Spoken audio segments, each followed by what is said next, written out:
the community has taken its place. The trans community has said, we're here, and we're not going anywhere. So you better, move around and make room for us because we're not going anywhere. Room is reluctant, right? And I think there has been many champions for us in the community, great champions for us in the community, that are gay and lesbian, bisexual, and they still fight every day for us, many of them, and will have our backs. When it comes to all matters political, you have to make a decision. Do you want to be inside the tent pissing out or outside the tent pissing in? And I think one of the things the community has done effectively over the years is a good measure of both. Right? And that's how we got things done.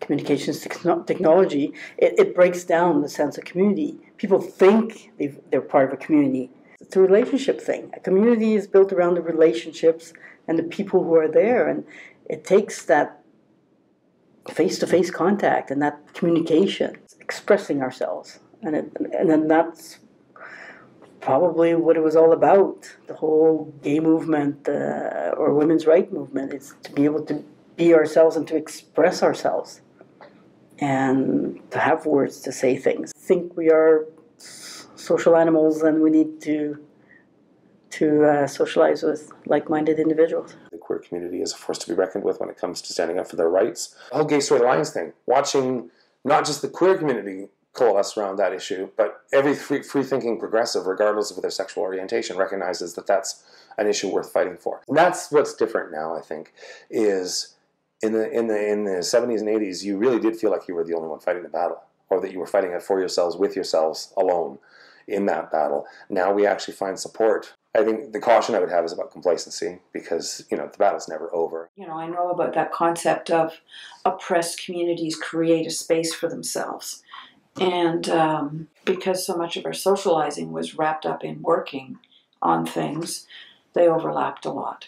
I wrote an article for the Women's Space magazine way back. I entitled the article, "Oppression by the Oppressed." I felt that even though as a group the lesbians, especially back then, were still oppressed, they were oppressive against the male-to-female transgender people.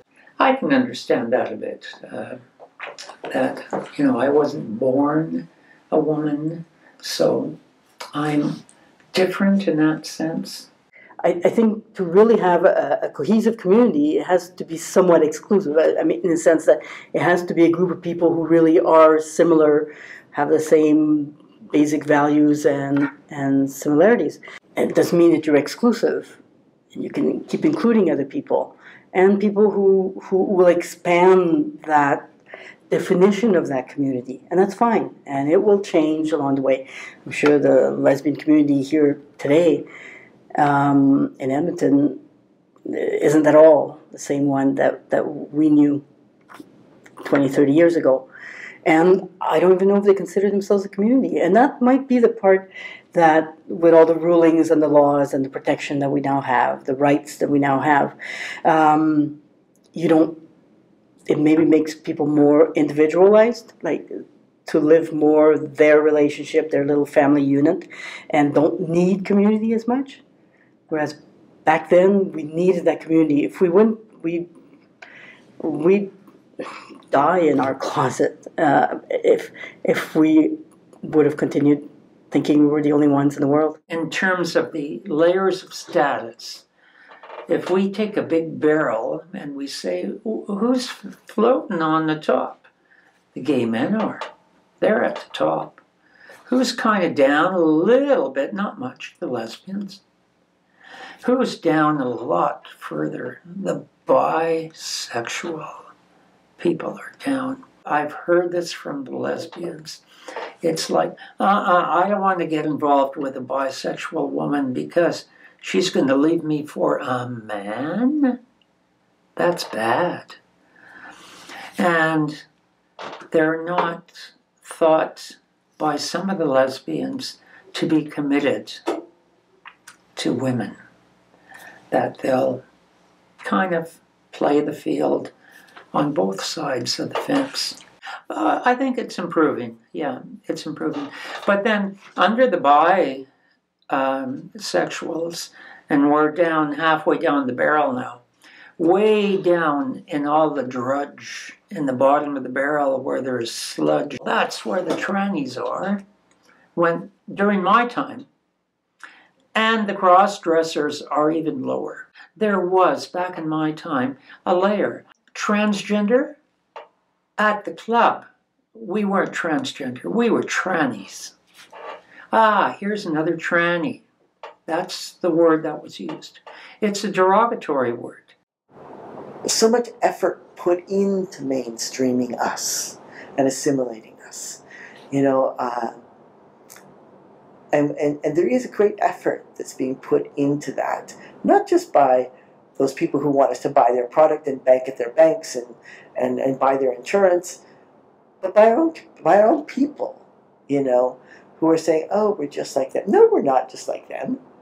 I am not not even close to like heterosexual people. And I like that. I'm not. I like that I look through a different lens.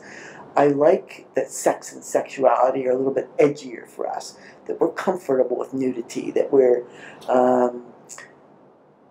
secure enough in who we are to explore the